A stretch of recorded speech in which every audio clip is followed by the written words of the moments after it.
आता अनेकांच्या पतंगी तर कापल्या, ठीक आहे.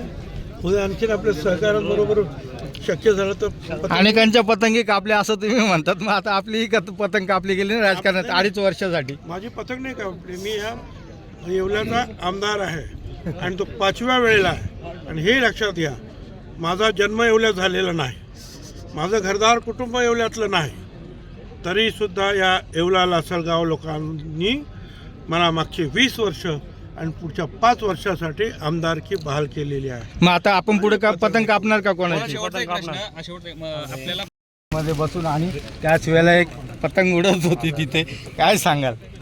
काय सांगू, पतंग कापली का काय? शेगावला कार्यक्रम होता आणि शेगाववरून आलो. आता सकाळी मुंबईहून शेगावरून आता आलो आणि उद्या परत मुंबईला जाऊ. आजच्या दिवस संपूर्ण आपल्या कार्यकर्त्यांना लोकांना भेटणार. मंत्री भरत गोगावले यांनी एक वक्तव्य केलं. मंत्री भरत गोगावले यांनी एक वक्तव्य केलं आहे की लाडक्या बहिणीचे पैसे हे नको त्याला दिले गेले, असे काही लाडक्या बहिणींनी कबुली दिली.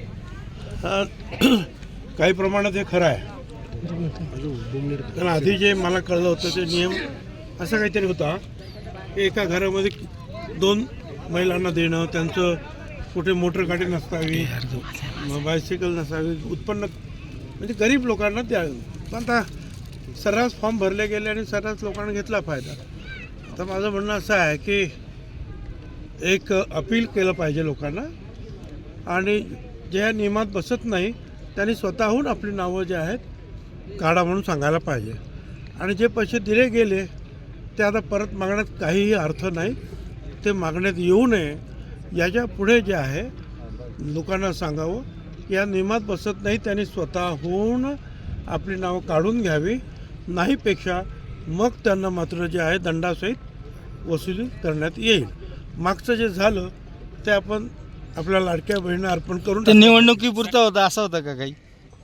निवडणुकीपुरतं कसं म्हणजे त्यावेळेला पहिल्यापासूनच जे आहे लाडक्या बहिणी द्यायचं ठरलं, त्यावेळेला हे नियम ठरलेले आहेत, पण लोकांनी त्या नियमाचे पालन केलं नाही. आता एवढंच आहे की नियमाचं पालन करून जे महिला लेडीज आहेत, महिला भगिनी आहेत, त्यांना देण्यात येणारच. साहेब, बीडच्या आणखी एका सरपंचाचा राखेच्या डब्बर हा घातपात आहे की अपघात? आता ठीक आहे, तर पोलीस कारवाई करतायत, काही लोकांना मोका लावला आहे आणि ही काय कारवाई लवकर संपणार नाही, ते फार टोकापर्यंत जाईल ती कारवाई. आणि मुख्यमंत्र्यांनी अश्योर्ड केलं, ते होम मिनिस्टरसुद्धा आहे की कुणाला याच्यातून काय सुटका मिळणार. साहेब, शेवटचा प्रश्न, बीड परभणीचं वातावरण हे दहशतीचं वातावरण असून महाराष्ट्रामध्ये द्वेष पसरला आहे.